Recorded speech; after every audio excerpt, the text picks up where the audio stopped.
नमस्कार, city post live में आपका स्वागत है। मैं हूं अनुराग। बिहार में इंटरमीडिएट के छात्रों का एडमिशन नहीं हो रहा है। पटना यूनिवर्सिटी समेत बिहार के तमाम जो प्रीमियर यूनिवर्सिटी हैं वहां पर बिहार बोर्ड से पास हुए सिर्फ 20% छात्रों का ही एडमिशन किया जा रहा है। तो ये बड़ा सवाल खड़ा कर दिया है बीजेपी के एमएलसी डॉक्टर नवल किशोर यादव ने, जो शिक्षाविद के तौर पर भी जाने जाते हैं, प्रोफेसर हैं। तो अब उन्होंने ये बड़ा सवाल खड़ा कर दिया है और इस संबंध में सीएम नीतीश कुमार को उन्होंने पत्र लिखा है। उनका कहना है कि बिहार के छात्रों के साथ ये व्यवहार क्यों हो रहा है। जो अन्य बोर्ड के छात्र हैं इस बार वो बिना परीक्षा पास किए ही उन्होंने एडमिशन ले लिया, और इधर जो बिहार के छात्र हैं जिन्होंने परीक्षा भी दी और पास किया उन्होंने, और उसके बाद उनका एडमिशन नहीं हो रहा है। तो इस पूरे मसले पर जो नवल किशोर यादव ने आज एक प्रेस कॉन्फ्रेंस के जरिए ये बातें रखी हैं। उन्होंने सीएम नीतीश कुमार को पत्र लिखकर इसे दुर्भाग्यपूर्ण बताया है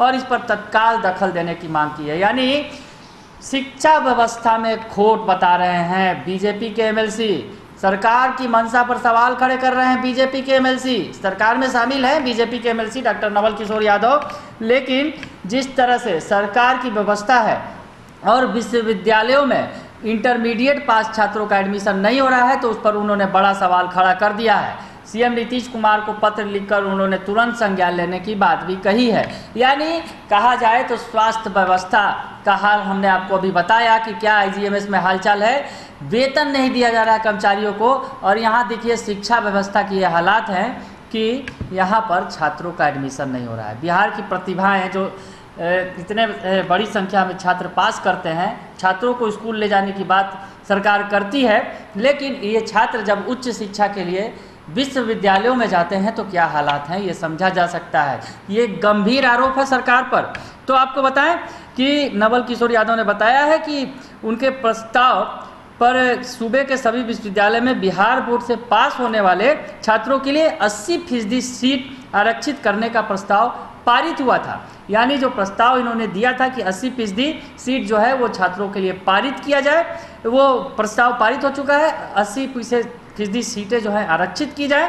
तो 2012 में जब पीयू में एंट्रेंस परीक्षा के जरिए एडमिशन होने लगे तब भी 60% छात्र बिहार बोर्ड के लिए जाते थे, लेकिन इस वर्ष पीयू में कोविड-19 के कारण इंटरमीडिएट के प्राप्तांक के आधार पर नामांकन किया जा रहा है, जिसका नुकसान बिहार बोर्ड के से पास छात्रों को उठाना पड़ रहा है। एमएलसी ने कहा है कि सीबीएसई और आईसीएसई बोर्ड के छात्रों के अंक बिहार बोर्ड की तुलना में अधिक होते हैं, जिसे आधार बनाकर अधिकतर विश्वविद्यालय में एडमिशन हो रहा है। नतीजा यह है कि आरक्षण के बाद भी बिहार बोर्ड के छात्रों को सूबे के विश्वविद्यालय में एडमिशन नहीं मिल रहा है। बड़ा सवाल खड़ा कर दिया है सरकार की व्यवस्था पर, और जिस तरह से एडमिशन लिए जा रहे हैं। बिहार के छात्रों ने इस बार तो परीक्षा भी दी है, और सीबीएसई आईसीएसई में तो परीक्षा भी नहीं हुई है।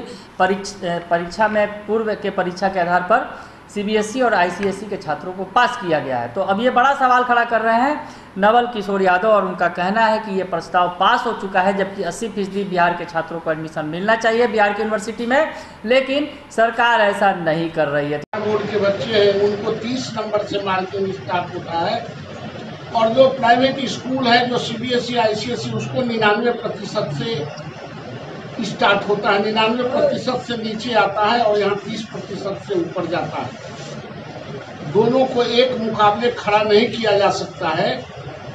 इसलिए इनको जो राज्य सरकार अपने बजट बना के संपोषित करती है जिन बच्चों के लिए, उन बच्चों को प्रीमियर संस्थाओं में आरक्षण दिया जाए, और लगभग 80% बच्चों को आरक्षण मिलता था, नामांकन होते थे। लेकिन बाद में मेरिट के आधार पर एग्जामिनेशन लेके जब बच्चों को एडमिशन होना शुरू हुआ, तो उसमें भी बिहार बोर्ड के बच्चे लास्ट ईयर तक 60% से 70% तक बच्चे बिहार बोर्ड के मेरिट में कंप्लीट करते थे और उनके नामांकन होते थे। इस बार कोविड-19 के चलते मेरिट के आधार पर नहीं, प्राप्तांक के आधार पर एडमिशन टेस्ट नहीं लिए गए, और उनके मार्क्स के आधार पर मूल्यांकन करके उन बच्चों के नामांकन हो रहे हैं। उसमें जो बिहार बोर्ड के बच्चे हैं उनको मात्र 16% से 18%, 20% भी पूरा नहीं हो रहा है नामांकन में। ये बच्चे छंट रहे हैं, इसलिए पुनः इनको 80% बच्चों को रिजर्वेशन देके प्रीमियर संस्थाओं में नामांकन किया जाए। यह मुख्यमंत्री से मेरा आग्रह है और डिमांड भी है, क्योंकि जब राज्य सरकार 38,000 इस बार 38,000 करोड़ से भी ज्यादा का बजट बिहार सरकार ने बनाया है इन बच्चों के लिए, और 38% भी बच्चे अगर प्रीमियर संस्थाओं में नहीं जाते हैं तो इससे बड़ा दुर्भाग्यपूर्ण और कोई बात हो नहीं सकता। जहां एक तरफ सरकार बच्चों को प्रेरित करके तो सरकार के मंशा पर सवाल खड़े कर दिए हैं बीजेपी के एमएलसी नवल किशोर यादव ने।